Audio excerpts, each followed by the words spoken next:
La découverte de Seddo Sebé, un village wolof au cœur du Fouta. Dans cette localité vieille de 5 siècles, la solidarité a tout son sens. Les ressortissants du village ont réalisé toutes les infrastructures de base sur fonds propres. Notre reporter est allé à la rencontre des habitants de ce village qui gardent jalousement leur culture. C'est un reportage de Oumou Kalsoum Sall. À Seddo Sebé, ce sont des fils de la localité, très fiers de porter le développement de leur terroir que nous rencontrons. Le lycée, le poste de santé, le château d'eau, entre autres réalisations de l'association des ressortissants du village qui compte un nombre important d'émigrés.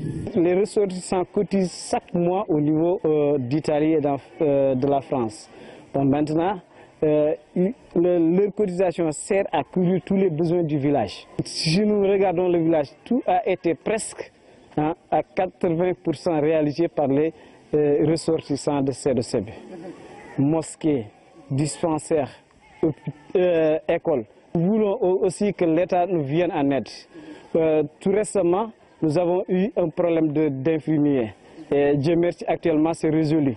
Mais pendant 6 mois, c'est l'association qui paye l'infirmier chef de poste qui se trouve à Seddo Sebé. Sur les enseignants aussi, il y a des salles de classe qui sont construits, mais il y a des problèmes d'enseignants. Seddo Sebé, le plus grand des 8 villages wolof de la région de Matam, est fondé vers le XVIIe siècle par des éleveurs venus du Jolof à la recherche d'une zone propice à leur activité.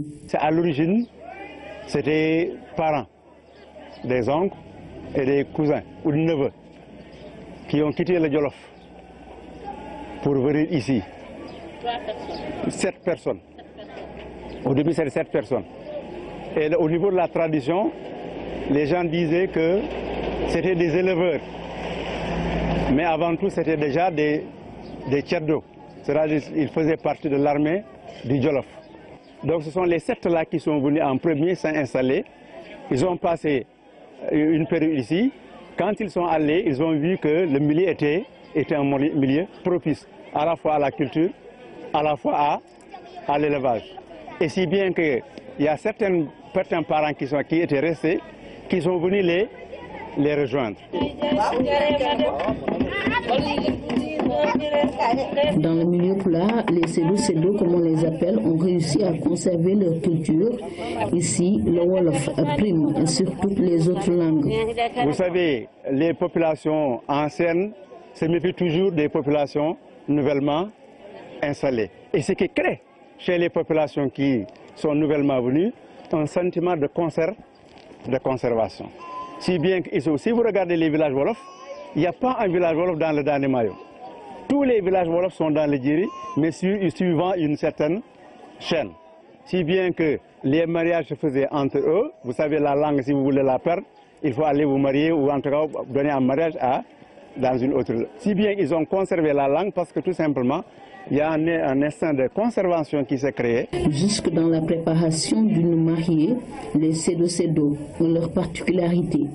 On choisit toujours 7 dames qui n'ont jamais abandonné leur domicile conjugal pour qu'elles prient pour la marier.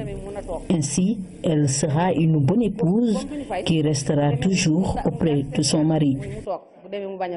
L'élevage et l'agriculture sont les principales activités des quelques 6 000 habitants de ce village de la commune de Nabadji-Siwol. C'est d'ailleurs avec des spéculations cultivées ici, à savoir le mil et le niébé, que ces femmes préparent le méri, un plat bien de ses œufs. Voilà, vous avez donc suivi cette rubrique découverte au cœur du Fouta. La rubrique revient donc dimanche